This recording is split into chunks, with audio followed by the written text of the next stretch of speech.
আপনারা নামাজ পড়েন, ভিডিও করেছেন, ভালো কথা। এখন চলেন নামাজে যাই। সাংবাদিকদেরকে নামাজের দাওয়াত দিচ্ছেন। এলিয়াস কোবরার মতো ভেলেন হয়া নামাজ আদায় করে মসজিদ থেকে বের হয়ে মানুষকে নামাজের দিকে ডাকতেছেন, আল্লাহর দিকে আহ্বান করতেছেন, আর বলতেছেন অতীতে যা করেছি ভুল করেছি। আমাদের প্রধানমন্ত্রী জনাব তারেক রহমান, আমিরে জামাত শফিকুর রহমান, দুইজন হাতের সাথে হাত মিলাইয়া মুসাফা করতেছেন, কোলাকুলি করতেছেন। সংসদ অধিবেশন শেষে নেতারা কি করে? কোলাকুলি করে, হাসিতে গল্পই আড্ডায় লিপ্ত হয়ে যায়।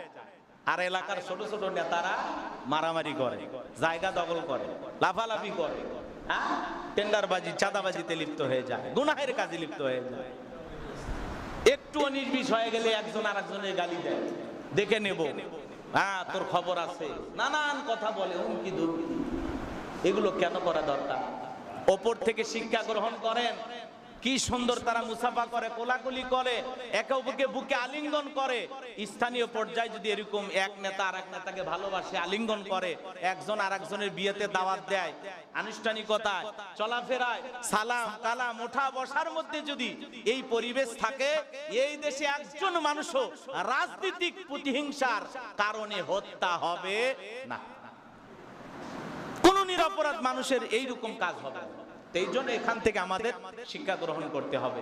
আমরা বড়দেরকে দেখে শিখবো ইনশাআল্লাহ। প্রধানমন্ত্রী যদি পারে বিরোধী দলীয় নেতাকে মুসাফা করতে, কোলাকুলি করতে, আমরা কেন পারবো? কথা কয় না কেন? আমরা পারবো তো ইনশাআল্লাহ।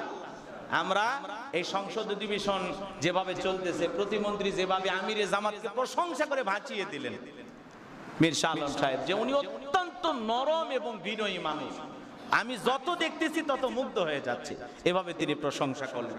সম্মানিত হাজরিন, আমি যে কথা বলতে চাচ্ছিলাম, দাওয়াতি কাজ, এটা সকলের দায়িত্ব নেওয়া লাগে।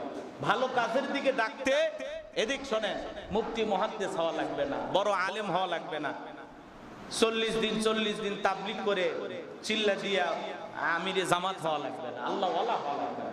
আপনি ভালো কাজের দিকে ডাকবেন, সবাই ডাকবেন। আজ থেকে নিয়ত করেন যে আমি অন্যায় দেখলে মানুষকে বলবো যে ভাই এটা ভুল, এটা গুনাহ, এটা কইরেন না। আমি যখন নামাজে আসবো, আমার চোখের সামনে যত মানুষ পড়বে সবাইকে আমি বলবো ভাই চলেন মসজিদে যাই। আরে রাগ করুক, আগে তো বললাম, রাগ করুক, গালি দেখ, থাপ্পড়ও যদি মারে তবুও বলবেন। আর কিছু বলার আছে?